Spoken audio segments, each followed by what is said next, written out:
Here's the first question from a student here in America. How can a God of all power and all love allow for evil in this world, especially if he knew in advance that the world would fall apart after he created it, and we would have atrocities and the sickness and the suffering that we have? I think, John, this is the thorniest question, truly the one that probably most people ask. Someone put it in these words: virtue in distress and vice in triumph has made atheists of mankind. Or what Alfred Lord Tennyson said, never more to morning wore to evening, but that some heart did break. It is a painful question in itself because it deals with pain. Pain is a real thing. It's not an imaginary thing. There are many ways that one can approach an answer, but C.S. Lewis used to remind us that it is critically important to examine the assumptions within a question.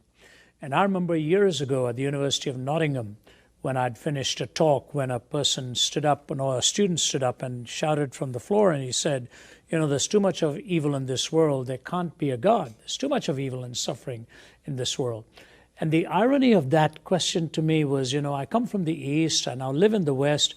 I don't ever remember being asked this question in the East. Now they do because of all the cross-pollination of thinking and all of that. But it's hardly ever addressed. In Islam, you hardly ever find a book dealing with this subject. It's inshallah, it's the will of Allah, And in the pantheistic system, it's karma, you're paying your debt and so on. It's in the Western world where we actually live with the greatest comforts that we raise the question about pain and suffering. But this Englishman raised it, and I said to him, why don't I make it clear first why you are asking this question and what your assumptions are. I said, when you say there's evil, aren't you assuming there's such a thing as good? He paused and he said, yes.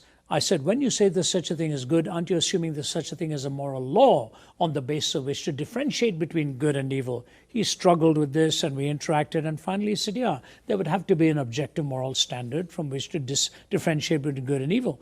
I said, when you say there's a moral law, you must posit a moral lawgiver, but that's whom you're trying to disprove and not prove, because if there's no moral lawgiver, there's no moral law. If there's no moral law, there's no good. If there's no good, there's no evil. What is your question? And he looked at me, paused, and he said, what then am I asking you? Now, this was years ago. I said, I know what you're asking, man. I'm not trying to make it hard for you. It's an existentially felt question that often doesn't examine the logical presuppositions within this. God has to remain in the paradigm for the question to be real, and therefore the answer has to come from what God's purposes and what God's description is all about reality. In a recent book that I co-authored with Vince Vitale, my colleague from Oxford, we called it Wise Suffering. My opening chapter was what is called the trilemma. God is all-powerful, God is all-loving, and there is evil. That's the trilemma. The three realities that J.L. Mackie, the Australian philosopher, says are incoherent.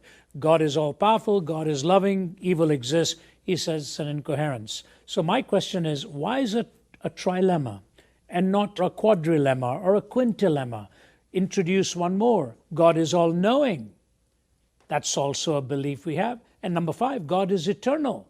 God is not judging everything just in time. There's an eternity. So it's not just the question is stacked when it's stacked as a trilemma. God is also all-knowing, and eternity also exists as a reality. And maybe those explanations can come in eternity. Let me just move to 2 quick answers on this. There's a young gal in Georgia, where I live. I live in Atlanta. And her first name is Ashlyn.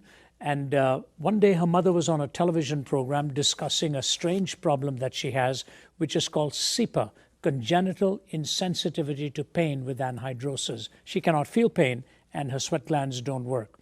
The problem may sound good, you don't feel any pain, but the reality is if she steps on a nail while she's on the sports field, it could puncture the skin, create an infection, and nobody could be even aware of it. The mother said the problems it has created in her life for what this malady brings into her body. She says, I pray one prayer every night. God, please let my daughter help to feel pain. She could put her hand on a burner and not know that her hand is burning. Now, my question is this. If in our finite existence we can see the role of pain to warn us that something is wrong, is it impossible for God in His infinite wisdom to allow pain in our lives to help us know that something is wrong? Pain is spelt with moral connotations in the human framework.